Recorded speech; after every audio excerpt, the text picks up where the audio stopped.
hay otras maneras también de verse justificada la argumentación jurídica, que es cuando pasó por determinado procedimiento, es decir, cuando la argumentación fue sometida a un determinado procedimiento y fue contrastada, y es producto de ella misma. Por ejemplo, en el caso de un juicio, ¿no? La argumentación fue contrastada al procedimiento de defensa, de acusación, es decir, la otra parte contestó, y al mismo tiempo fue expuesta a la contestación de la otra parte, y tuvimos la oportunidad de ser oídos, y fue contestada, y tuvimos la oportunidad de producir prueba, y la otra parte también produjo prueba y refutó la prueba, o fue sometida al principio de igualdad de partes. Si la argumentación es producto de un proceso que se adecuó a estas reglas, la argumentación contrastó con determinado procedimiento, y entonces ahí decimos que tiene validez o se encuentra racionalmente justificada. O también la otra manera de justificarla racionalmente es cuando decimos que se trata de una argumentación razonable. Cuando decimos que algo es razonable, cuando en nuestra posición, en nuestra presentación, destacamos, definimos dos posiciones extremas, y la nuestra la hacemos jugar por el medio. Y nosotros decimos la nuestra es una argumentación, una posición moderada. No está en ninguno de los dos extremos. Entonces decimos que es razonable, ¿no? Bien, ¿qué es la argumentación entonces? Para avanzar hacia determinadas conclusiones. Es dar razones y dar motivos, exponerlos para que el auditorio, el proceso sería en un juicio, ¿no? El proceso judicial, lo acepte y esté de acuerdo con la decisión, en defensa de un interés de parte, claro está, ¿no? La exposición del argumento es importante porque su publicación permite el control de la decisión, ¿no? La exposición del argumento permite entrar en diálogo entre las partes también, ¿no?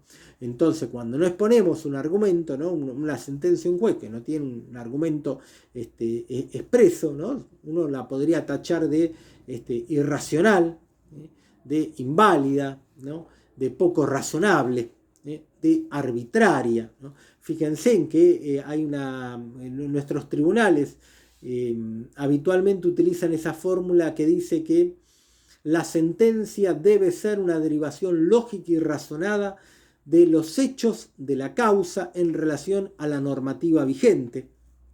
Esto es una vieja jurisprudencia de corte que nuestros tribunales repiten habitualmente, hacen referencia a esto en definitiva, ¿no? A la argumentación, ¿no? Que la argumentación jurídica especialmente refiere a hechos y normas, y cuando hablamos de hechos hablamos de la prueba de los hechos, ¿no?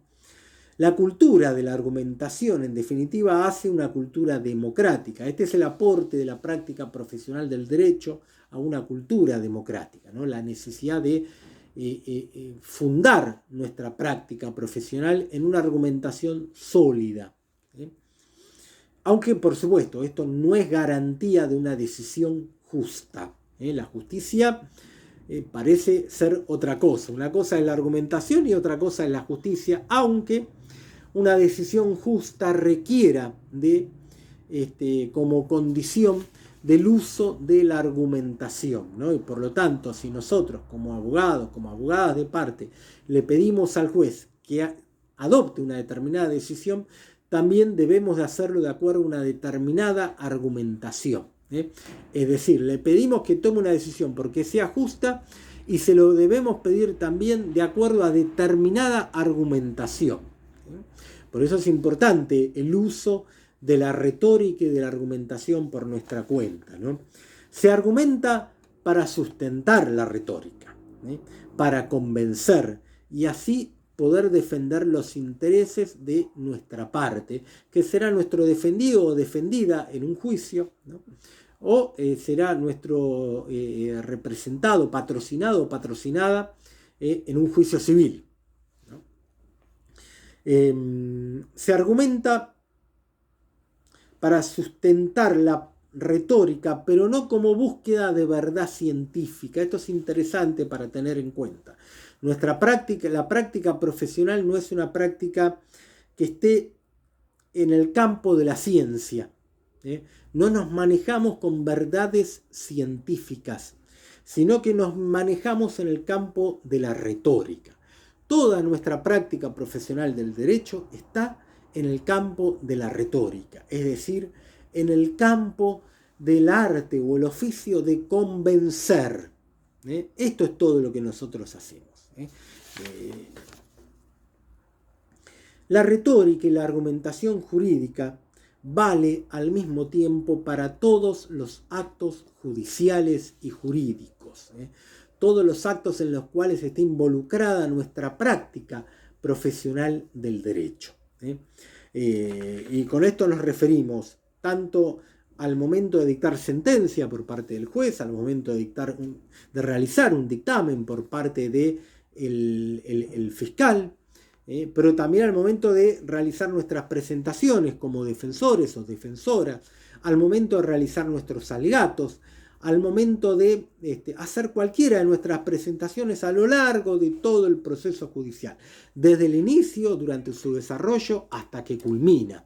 Está siempre presente la retórica. En cada acto nuestro, la esencia de nuestro acto es el ejercicio de la retórica, y la retórica necesita de la argumentación, del arte de dar razones y de exponerlos de manera racional.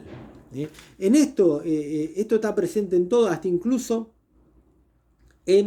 al momento de hacer presentaciones ante organismos administrativos u organismos públicos o ante una empresa de servicios públicos que se encuentra privatizada, ¿no? Nosotros vamos y nuestra presentación tiene que estar racionalmente justificada.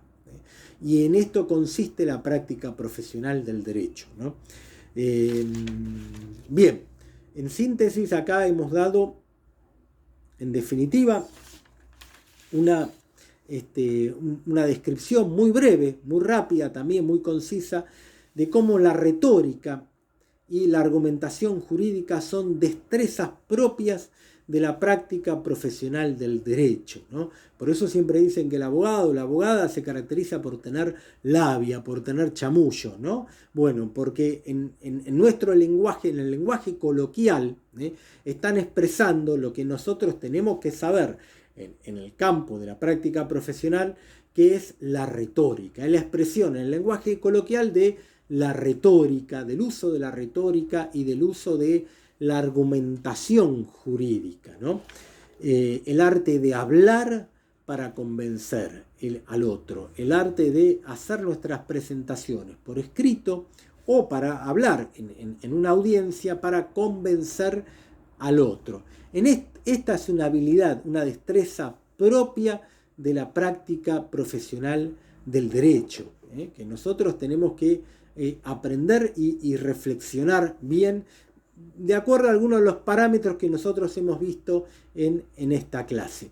En una siguiente clase vamos a ver en detalle algunas cuestiones concretas de la retórica que nosotros usamos en los procesos judiciales.